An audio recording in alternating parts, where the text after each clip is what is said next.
Las tetraciclinas. mm, En 1948 inició su uso clínico con la clortetraciclina, cual fue introducida por Benjamin M. Duggar y la obtuvo a partir del Streptomyces aureophasi. La tetraciclina es un derivado semisintético de la clortetraciclina. En 1950 se obtuvo la oxitetraciclina del Streptomyces rimosus. Además, inició el uso de los derivados semisintéticos de la metaciclina en 1961, de la doxiciclina en 1966 y de la minociclina en 1977.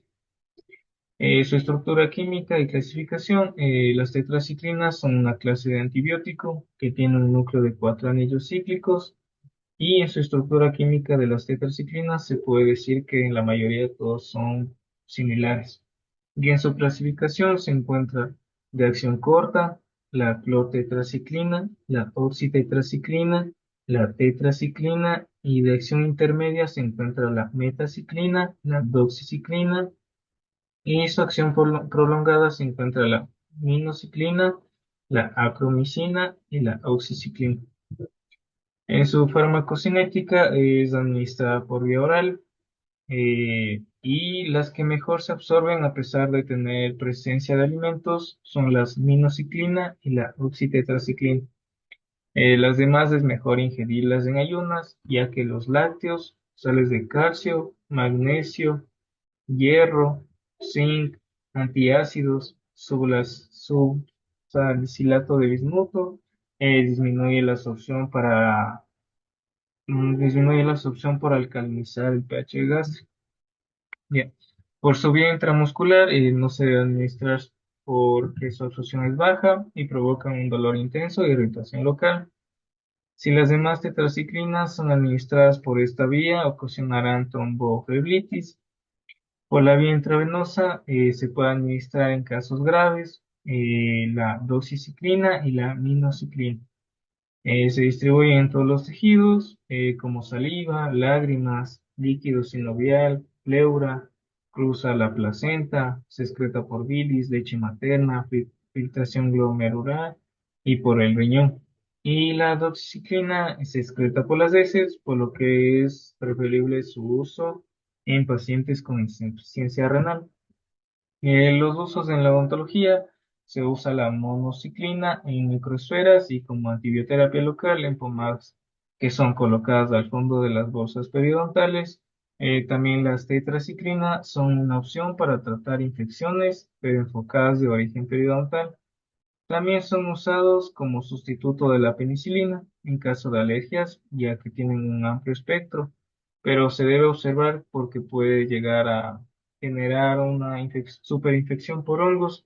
En la odontología también se llegó a usar un hilo dental con tetraciclina, pero se abandonó por la complicación de mantener en su sitio y por la afección que causaba a las fibras colágenas.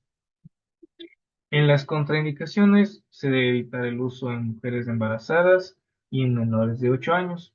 También no debe usarse durante la lactancia y evitar en pacientes que reciben diuréticos.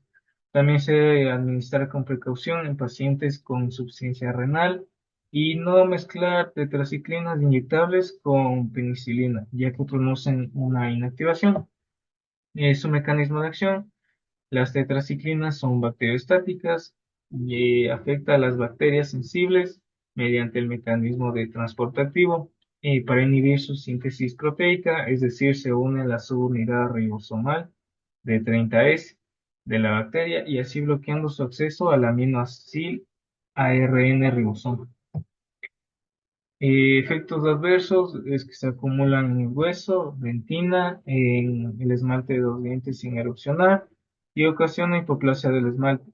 La hipoplasia se presenta más cuando fue administrada a neonatos o a niños que aún no ha erupcionado su primera dentición y además dañan el esmalte de menores de 5 años hasta 8, ya que la tetraciclina es un quelante del calcio.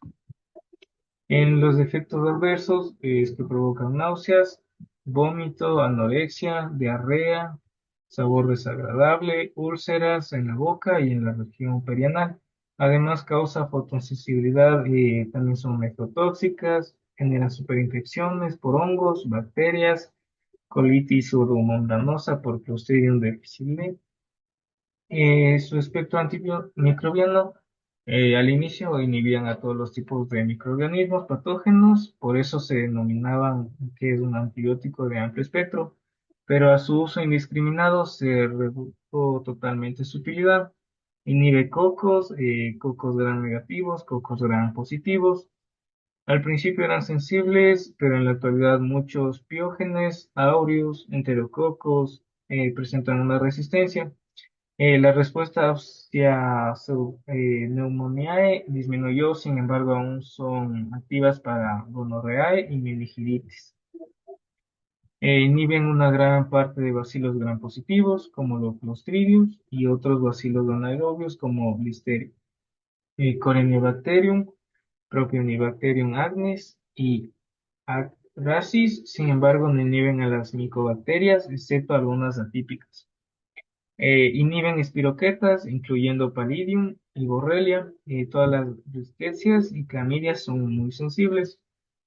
Y los bacilos gram negativos sensibles son Ducreyi, Calimatobacterium granulomatis, Cholorreae, Yersinia pestis, Enterocolitica, Campylobacter pylori, Brucella, Pasteurella multocida, Tularensis y muchos anaerobios. Algunos Bacillus se han vuelto resistentes.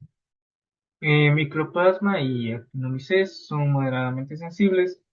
Entanomeba histolítica y Plasmodium son inhibidas en concentraciones altas. Las enterobacterias son actualmente muy resistentes. Los bacilos más importantes no inhibidos por las tetraciclinas son Aeruginosa, Proteus, Klebsiella, Salmonella typhi y varios fragiles. La concentración inhibitoria mínima contra los anaerobios es relativamente alta. Son recetados como primera elección en enfermedades venéreas como linfogranuloma venéreo y granuloma inguinal. También en neumonía atípica por Mycoplasma pneumoniae y citocosis. También en casos de brucelosis se le combina con gentamicina y en casos de peste se usa para tratar casos sospechosos durante las epidemias, aunque la streptomicina actúa con mayor rapidez. También es recetado cuando se presenta fiebre recurrente por Borrelia recurrentes. Recetados como segunda elección en casos de la penicilina o la ampicilina, en tétanos, carbunco, antinomicosis y listeriosis. También en casos de ciprofloxacino y la ceftriaxona en la gonorrea en pacientes alérgicos a la penicilina. También casos de ceftriaxone en la sífilis en pacientes alérgicos a las penicilinas. También en casos de acitromicina, en las infecciones por clamidias, trachoma, uretritis y cervicitis. Ya. Otras indicaciones en las tetraciclinas, también se recetan infecciones urinarias, neumonía intrahospitalarias, en amebiasis, junto con amebiacidas para tratar amebiasis intestinal crónica. En el acné, el tratamiento prolongado con dosis bajas puede usarse en casos graves. En enfermedad pulmonar obstruida crónica, como empleo profiláctico que llega a reducir las exacerbaciones. La toxicidad relacionada con la dosis. Genera un daño hepático, ocasionalmente aparece infiltración grasa del hígado e ictericia. La oxitetraciclina y la tetraciclina son más seguras al respecto. Genera también un daño renal. Es importante solo en presencia de enfermedad renal preexistente. En todas las tetraciclinas, excepto la doxiciclina, se acumulan y empeoran la insuficiencia renal. Las tetraciclinas antiguas llegan a producir un síndrome llamado Fanconi.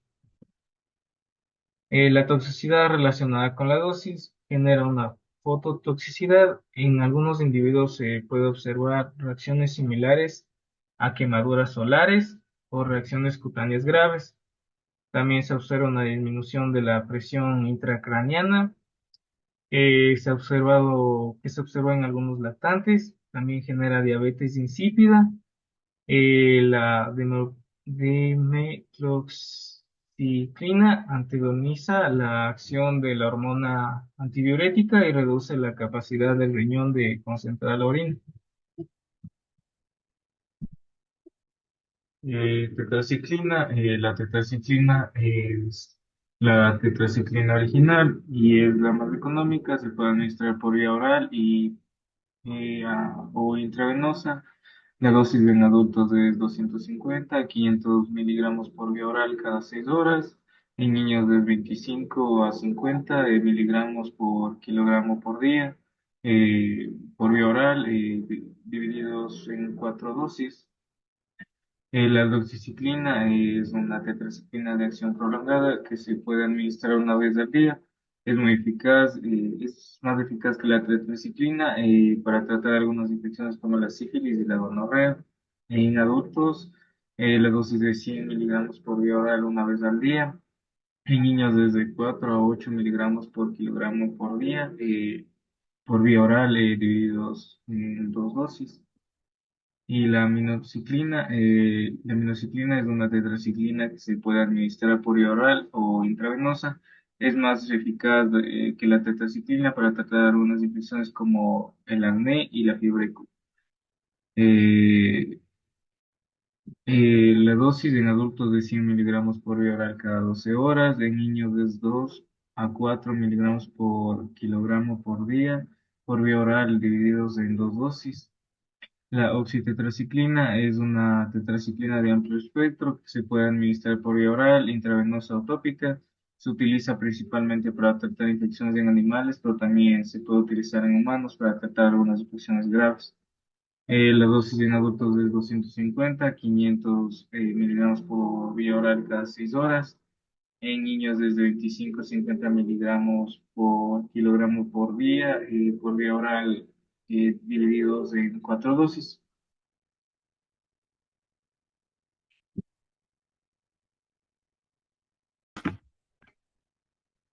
El cloranfenicol. Características. Inicialmente se extrajo del Streptomyces venezolae en 1947. Actualmente se elabora de manera sintética, es estable en soluciones acuosas, contiene una sustitución nitrobencénica responsable de su actividad antibacteriana. En dosis normales es bacteriostático, pero en altas dosis puede usarse como un bactericida. El mecanismo de acción. Este impide la unión de los aminoácidos a la cadena peptídica, lo que provoca la inhibición de la síntesis proteica. Se fija específicamente a la fracción 50S del ribosoma, impidiendo el acceso al aminoácido RNAT en la incorporación de aminoácidos. Limita el crecimiento bacteriano. Ahora vamos con el espectro antimicrobiano. Las cefalosporinas se clasifican en generaciones. Esta jerarquización se basa en las características generales de acción antimicrobiana de cada uno de ellos. La primera generación actúa sobre bacterias gram positivas y moderadamente sobre gram negativas. Muchas de las anaerobias de la cavidad bucal son sensibles. Segunda generación. Son ligeramente mejor en gram negativos que la tercera generación. Tercera generación. Menos activos sobre cocos gram positivos que las de la primera generación. Estas son más activas sobre beta-lactamasas. Cuarta generación. Espectro más amplio que las de la tercera generación y mejor actividad sobre beta-lactamasas. La utilidad de las cefalosporinas en odontología es limitada. Son más caras y más tóxicas que las penicilinas. Sin embargo, resisten más a la acción de las beta-lactamasas, por lo que su empleo puede ser de utilidad en el tratamiento de infecciones causadas por microorganismos resistentes. Ahora vamos con la resistencia. La mayoría de las bacterias son capaces de desarrollar resistencia contra el cloranfenicol, que generalmente aparece de manera gradual, al igual que la de las tetraciclinas. Como es activada por vía oral, de amplio espectro y relativamente barato, el cloranfenicol se usó mucho y a menudo de manera indiscriminada, en especial en los países en vías de desarrollo, por lo que se produjo una alta incidencia de resistencia en muchas bacterias gram negativas y gram positivas. La resistencia se presenta principalmente por la conjugación de los plásmidos R. Este se encarga de inactivar el medicamento mediante una acetiltransferasa, evitando que los ribosomas se unan con el acetilcloranfenicol. También se ha observado una resistencia mediante la disminución de la permeabilidad en las células bacterianas. Por otra parte, se puede ocasionar una resistencia cruzada parcial por la interacción con otros antibióticos como la eritromicina, clindamicina y las tetraciclinas. Farmacocinética. Absorción. Se absorbe rápido y muestra una unión del 50 al 60% de las proteínas plasmáticas. Distribución. Atraviesa libremente las cavidades serosas y la barrera hematoencefálica. Pasa a través de la placenta y se secreta en la bilis y en la leche. Cuenta con una semivida aproximada de 3 a 5 horas en los adultos. Se excreta casi de forma total por la orina. Dentro de la administración encontramos que se administra por vía oral en adultos mediante cápsulas de 250 a 500 miligramos cada 6 horas, en niños en cápsulas de 25 miligramos cada 6 horas igual, y la dosis máxima es de 28 gramos. Los adversos. Depresión de la médula ósea. De todos los fármacos, el cloranfenicol es la causa más importante de la anemia aplásica, granulocitosis, trombocitopenia y pancitopenia.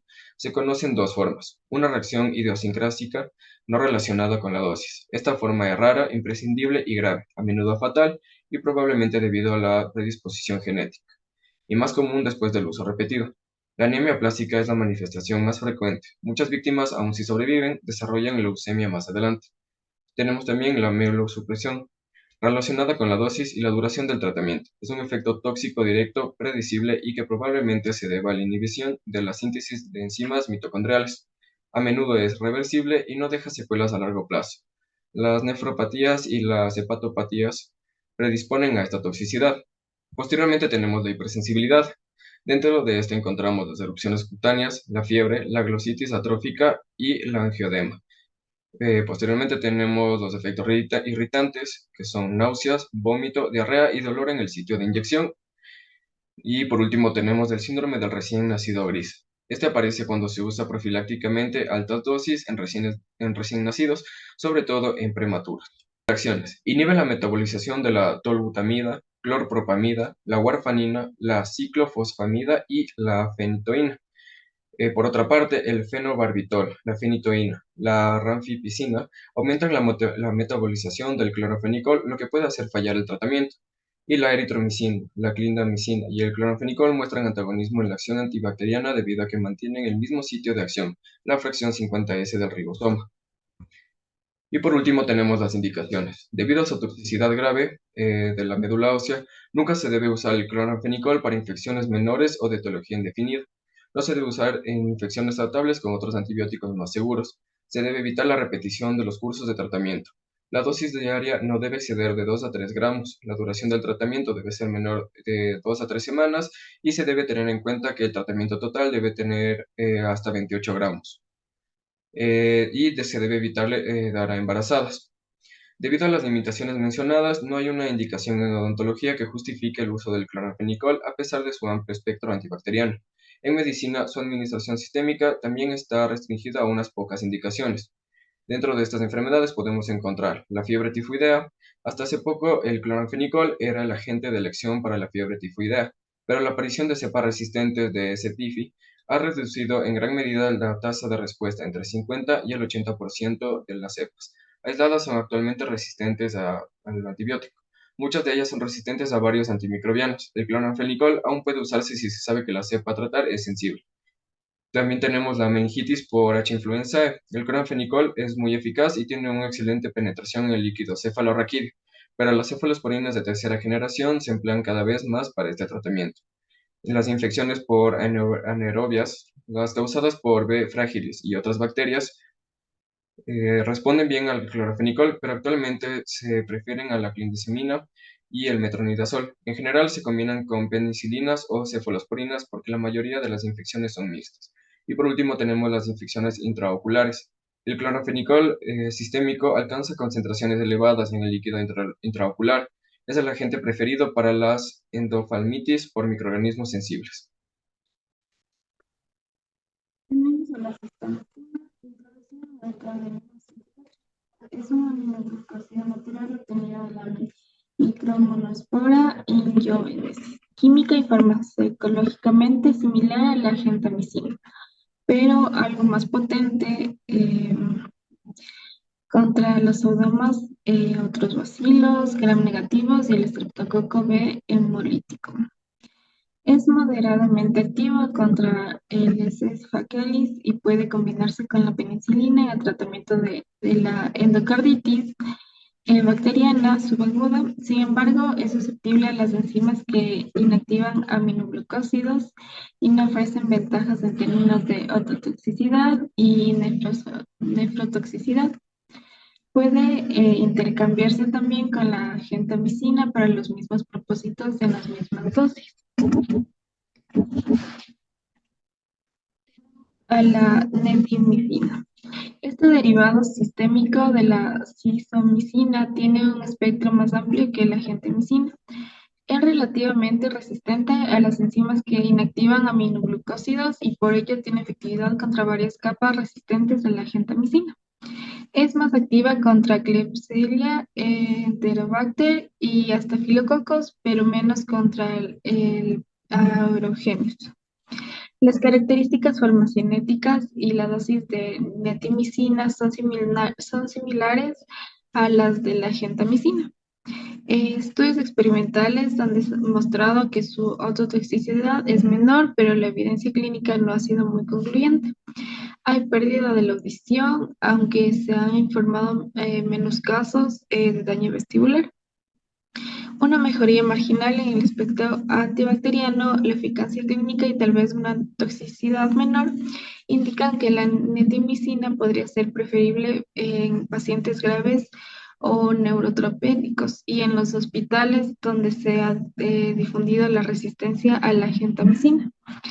La dosis para la netimicina es de 4 a 6 mg al día en 1 a 3 dosis. Tenemos también a la framicina.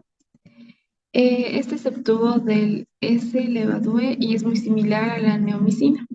Es demasiado tóxica para su administración sistémica y se usa de forma tópica sobre la piel, ojos y oído de la misma manera que la neomicina. Tenemos aquí a la neomicina. Es un aminoglucósido de amplio espectro obtenido del S. bradylate, activo contra la mayoría de bacilos gram negativos y algunos cocos gram positivos. Pero los pseudomonas S. pillógenes no son sensibles. La neomicina es muy tóxica para el oído interno, principalmente en lo que respecta a la audición y el riñón. Por esto no se usa por vía sistémica. Se absorbe poco en el tubo digestivo y la administración oral y tópica en general no provoca toxicidad.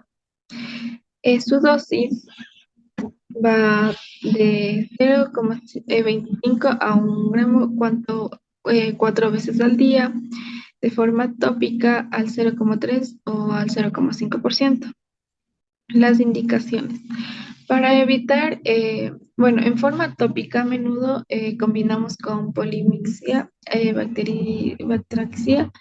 bactracina, para heridas infectadas, úlceras, quemaduras, infecciones del oído externo o conjuntivitis. Por vía oral se da en preparación del intestino antes de una cirugía, puede reducir las infecciones postoperatorias por un coma hepático. Normalmente las bacterias colónicas producen NH, este se absorbe y se convierte en urea en el hígado. La insuficiencia hepática grave, la detoxificación del NH no se cumple, los niveles sanguíneos de NH se elevan y aparece una encefalopatía.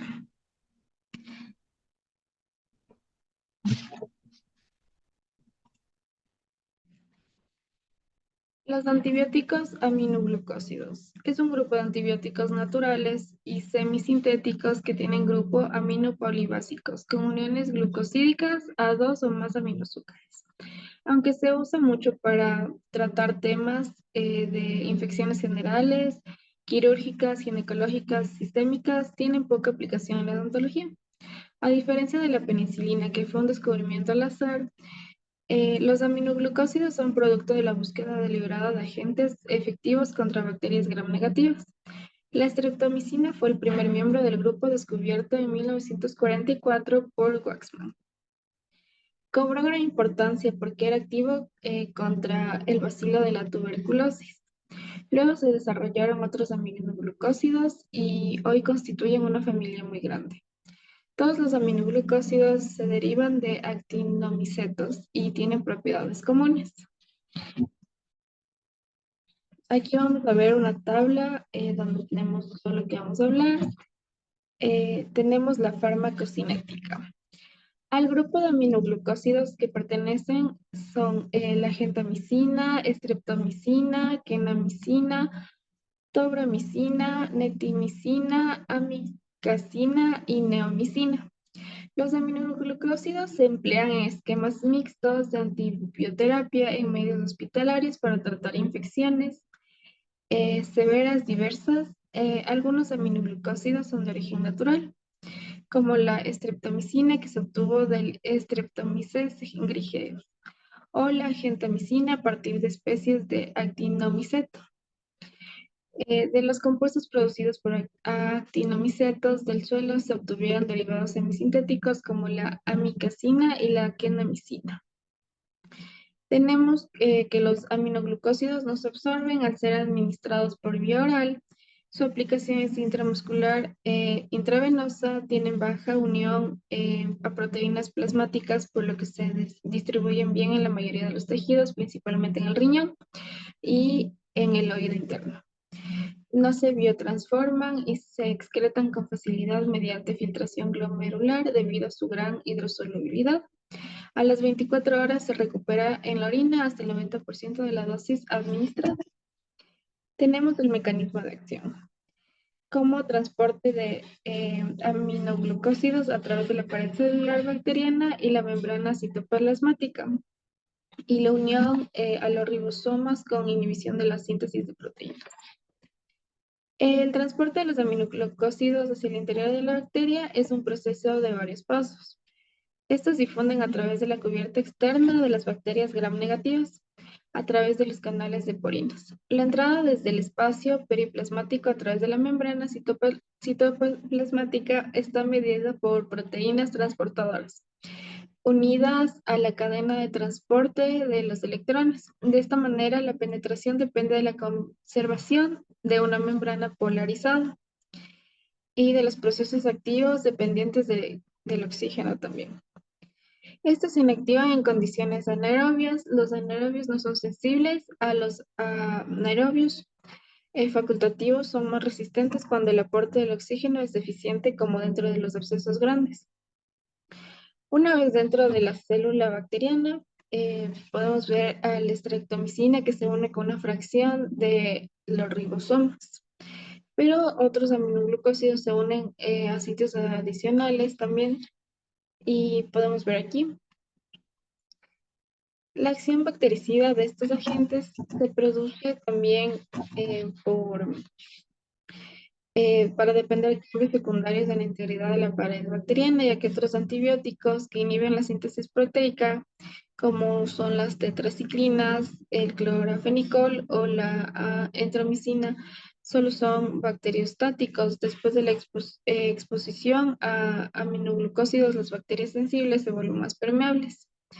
Los iones, los aminoácidos hasta las proteínas salen de la célula, lo que produce la muerte de la bacteria. Tal vez se deba a la incorporación de las proteínas defectuosas en la membrana celular, una de las consecuencias de la alteración de la membrana celular inducida por los aminoglucósidos. Es el aumento de la entrada de los antibióticos mediante los transportadores, como podemos ver aquí. Esto refuerza su acción bactericida. La acción bactericida de los aminoglucósidos depende de la concentración, o sea que la velocidad de la destrucción de la célula bacteriana está directamente relacionada con la relación entre la concentración del antibiótico. Tenemos el mecanismo de resistencia. La resistencia a los aminoglucósidos se adquiere a través de uno de los siguientes mecanismos. Tenemos la adquisición de enzimas inactivadoras en la membrana celular que fosforilan y adenilan o acetilan el antibiótico. Los aminoglucósidos conjugados no se unen a los ribosomas correspondientes y son incapaces de realizar un transporte activo como el fármaco no alterado. Estas enzimas se adquieren principalmente por conjugación y transferencia de plásmidos. Los microbios intrahospitalarios son ricos en estos plásmidos, algunos de los cuales codifican la resistencia para varios antimicrobianos. Este es el mecanismo más importante de desarrollo de resistencia contra los aminoglucósidos. La susceptibilidad de los distintos aminoglucósidos por estas enzimas se difiere, de ahí que la resistencia cruzada entre ellos sea parcial o a la vez no exista. Tenemos también la mutación que disminuye la afinidad de las proteínas ribosómicas que normalmente se unen a los aminoglucósidos. Este mecanismo puede otorgar un grado alto de resistencia, pero es limitado. Por ejemplo, el E. coli, que desarrolla resistencia a estreptomicina por mutación. Tenemos también la disminución de la eficacia de los mecanismos de transporte de los aminoglucósidos. Se dan los poros en la cubierta externa se vuelven menos permeables o el transporte activo se ve interferido en este caso. Eso tampoco es frecuente en la clínica. En algunos pseudomas se puede desarrollar este tipo de resistencia que se vio en la segunda fase de transporte activo inducida por el antibiótico. Tenemos el espectro. Todos los aminoglucósidos son bactericidas. Tenemos la gentamicina, tropamicina, amicacina, netlimicina, kenamicina, que estos actúan sobre bacilos gram-negativos aerobios. Las bacterias anaerobias estrictas son resistentes por carecer del mecanismo de transporte activo, dependiendo del oxígeno que emplean los aminoglucósidos para penetrar al interior de la célula.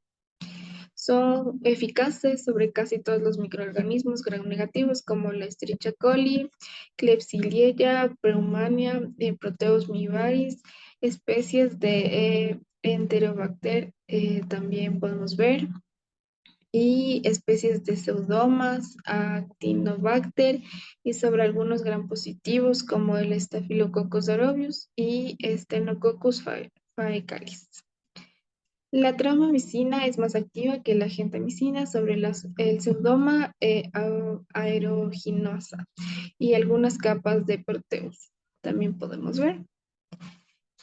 Tenemos en las indicaciones, por tener poca actividad sobre los microorganismos anaerobios y sobre las bacterias gram positivas, se emplean en combinaciones con otros antibióticos que actúan sobre la pared celular. Un ejemplo de esto es como la penicilina y vancomicina, obteniendo un efecto sinérgico en el tratamiento de infecciones mixtas. De esta forma, el aminoglucósido actuará sobre los microorganismos aerobios y un antibiótico beta-lactámico, por ejemplo, sobre los anaerobios. Estas combinaciones se deben documentarse porque en algunas de ellas existe el riesgo de producir un efecto antagónico o sinérgico. También podemos ver que los aminoglucósidos se emplean en infecciones en donde se requiere una cobertura más amplia, como un tratamiento de septicemias, meningitis o infecciones de origen desconocido.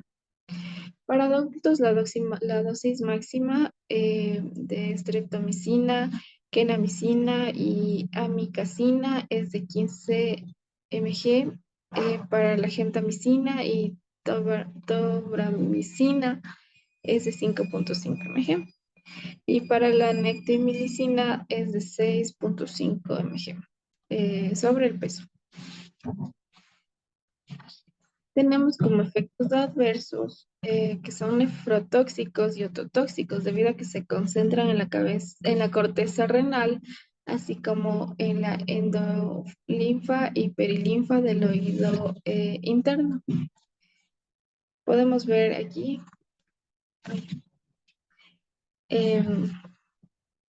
también los efectos, los efectos adversos de los aminoglucósidos son los signos y los síntomas de daño vestibular, son vértigo y la ataxia. Las dosis altas administradas por periodos prolongados en general se asocian con mayor frecuencia con toxicidad renal pero incluso las dosis bajas administradas por un corto tiempo pueden empeorar la función renal. Precauciones de introducción.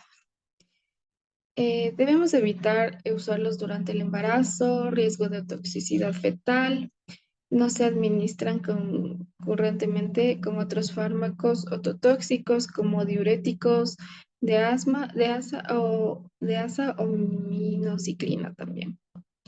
Tampoco se procederá al empleo concurrente de otros fármacos nefrotóxicos como anfotericina B, vancomicina, ciclosporina y cisplático. También se utilizarán con precaución en pacientes que han pasado la mediana edad y en los que tienen daño renal. Se debe tener cuidado si se administran relajantes musculares en pacientes que reciben los aminoglucósidos y no se mezclarán los aminoglucósidos con ningún agente de la misma jeringa o frascos de infusión. Hay que tener mucho cuidado con eso. Tenemos la toxicidad compartida, que los aminoglucósidos tienen efectos tóxicos que son comúnmente a todos los miembros de la familia, pero la toxicidad relativa es diferente. Tenemos, por ejemplo, la otoxicidad. Este es el efecto adverso más importante, dependiente de la dosis y de la duración del tratamiento. Cada aminoglucósido puede afectar el aparato vestibular o coclear de manera diferente. Los fármacos se concentran en el líquido laberíntico y se eliminan con lentitud cuando caen las concentraciones plasmáticas. La toxicidad es mayor cuando las concentraciones plasmáticas del agente son persistentemente altas y por encima de un valor umbral. Las células sensoriales vestibulares y cocleares y los cilios sufren cambios destructivos dependientes de la concentración. Las gotas ópticas con aminoglucósidos pueden causar ototoxicidad en los pacientes con perforación timpánica, por lo cual están contraindicadas en esta situación. El daño del daño coclear comienza en la base y se propaga hacia el vértice. Podemos tener una pérdida de audición progresivamente en las frecuencias bajas. Tenemos también el daño vestibular. La cefalea es lo primero que aparece. Enseguida aparecen náuseas, vómitos, mareos, vértigo y ataxia también. Si se suspende el agente en este estadio, se pasa a una fase crónica que dura entre 6 a 10 semanas, en la cual el paciente es asintomático. Mientras está acostado y tiene dificultades solo al caminar, la compensación visual y la posición proprioceptiva también se producen en 1 a 2 años. Tenemos también la nefrotoxicidad. Este se manifiesta como un daño tubular que lleva a la pérdida de la capacidad de concentración, velocidad de filtración glomerular, baja retención de nitrógeno, albuminuria y presencia de sedimentos cilíndricos en la orina. La toxicidad depende de la cantidad total, de fármaco recibido por el paciente. En los ancianos y en los pacientes que tienen una nefroterapia previa, la toxicidad es mayor. En esencia, el daño renal causado por los aminoglucósidos es totalmente reversible una vez que se suspende el fármaco. Una consecuencia importante de la nefrotoxicidad inducida por aminoglucósidos es la reducción de aclaramiento del antibiótico, con lo cual aumentan sus niveles plasmáticos y aumenta la ototoxicidad. Tenemos el bloqueo neuromuscular. Todos los aminoglucósidos reducen la liberación de acetilcolina en las terminales nerviosas motoras. Estas interfieren en la movilización de las vesículas sinápticas localizadas centralmente y les impiden unirse con la membrana terminal. Y también disminuyen la sensibilidad de las placas motoras musculares a la acetilcolina. Esta acción no se manifiesta en la práctica clínica común, pero se ha producido apneas y muertes cuando estos antibióticos se administraron en las cavidades peritoneales o pleurales.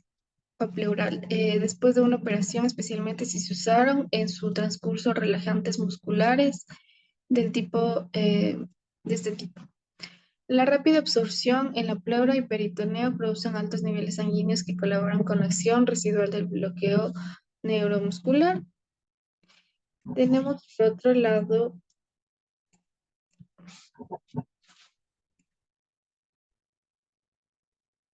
La estreptomicina es uno de los antibióticos aminoglucósidos más utilizados antiguamente, el cual era utilizado para dar tratamiento a pacientes con tuberculosis. La estreptomicina es obtenido por el Streptomyces griseus. Este presenta un espectro antimicrobiano contra bacilos aerobios gram negativos, aunque su potencia es baja.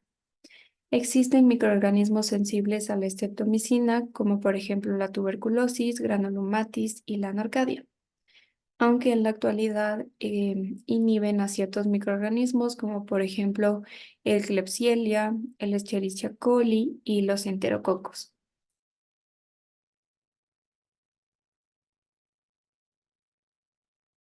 Existen muchos microorganismos que desarrollan resistencia a la streptomicina y esto se puede dar de forma muy rápida por medio de una mutación en el cual se codifican enzimas inactivadoras y pueden emerger en el transcurso de 2 días al tratamiento, como por ejemplo del Staphylococcus aureus, de la Haemophilus influenzae, del Escherichia coli, y también existe la resistencia cruzada, que esta puede ser parcial o unidireccional, que puede estar con otros antibióticos. Cuando hablamos de la farmacocinética de la streptomicina, decimos que esta es ionizada, dado que esta no se absorbe ni es destruida en el tubo digestivo, pero su absorción en los músculos, luego de colocar una inyección, esta tiene una absorción mucho más rápida.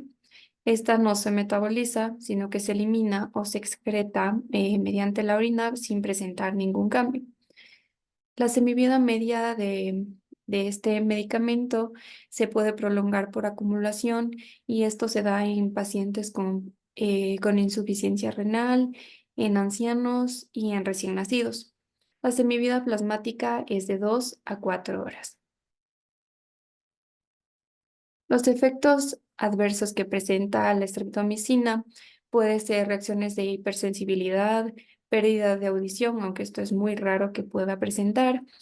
De igual manera, la anafilaxia, pero igual es muy poco común. Y por último, la nefrotoxicidad, que es muy baja. Por cuanto a la administración, tenemos para el tratamiento de la tuberculosis puede ser de 1 o 0,75 gramos por vía intramuscular, 1 o 2 veces por semana durante 30 a 60 días. Y para infecciones agudas, puede ser de 1 gramo a 0,75 gramos para mayores de 50 años, de igual manera por vía intramuscular, 2 veces al día durante 7 a 10 días. Y por cuanto a las indicaciones, este se puede dar para pacientes con endocarditis bacteriana subaguda, para peste y tuberculosis.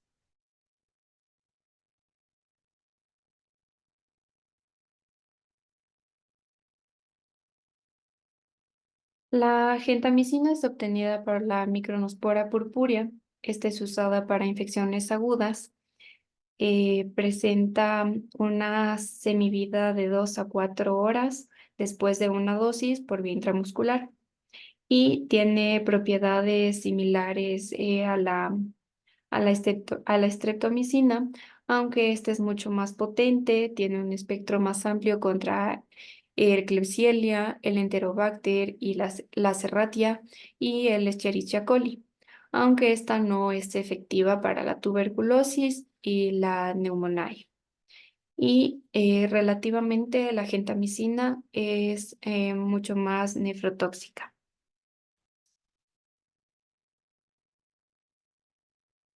La dosis de la gentamicina se debe calcular en base al nivel de función renal y al peso. Para un adulto se recomienda de 3 a 5 miligramos por kilogramo de peso al día por vía intramuscular para un paciente que tenga una función renal normal. Y la única aplicación en la odontología es para suplementar a la vancomicina o a la amoxicilina para dar una profilaxis de endocarditis bacteriana después de una cirugía odontológica, lo cual se le puede administrar 2 miligramos por vía intramuscular o vía intravenosa.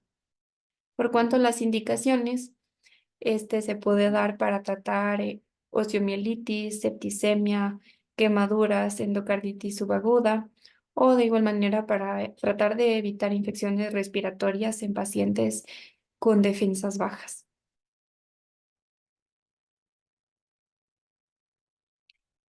La canamicina es obtenida por el Canamicetus. Esta por lo general es usada por vía sistémica después de la streptomicina.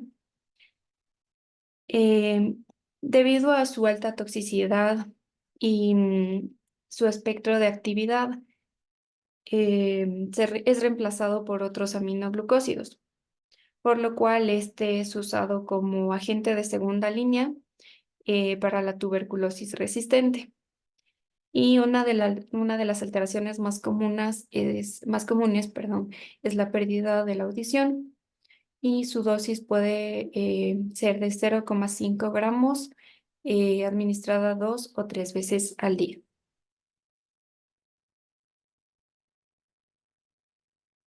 La tropramicina es obtenida por el Tenebraurius, presenta propiedades antibacterianas y farmacocinéticas iguales a las de la gentamicina. Em, Aunque esta es de 2 a 4 veces más activa contra pseudomonas o proteus. Esta se indica para infecciones graves, como lo había dicho. De igual manera, este también incluye para cepas resistentes a la gentamicina. Este nos sirve para combinarse con la penicilina para el tratamiento de la endocarditis enterocócica. Y por cuanto a la nefrotoxicidad y ototoxicidad, son menores comparado a la de la gentamicina.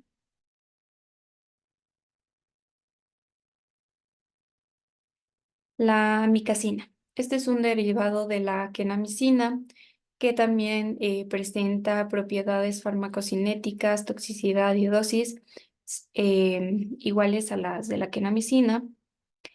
Em, de igual manera, se usan dosis mucho más altas para poder tratar infecciones como las pseudomonas, el estafilococos y los proteus. Este presenta una resistencia a las enzimas bacterianas, las cuales inactivan a los aminoglucósidos.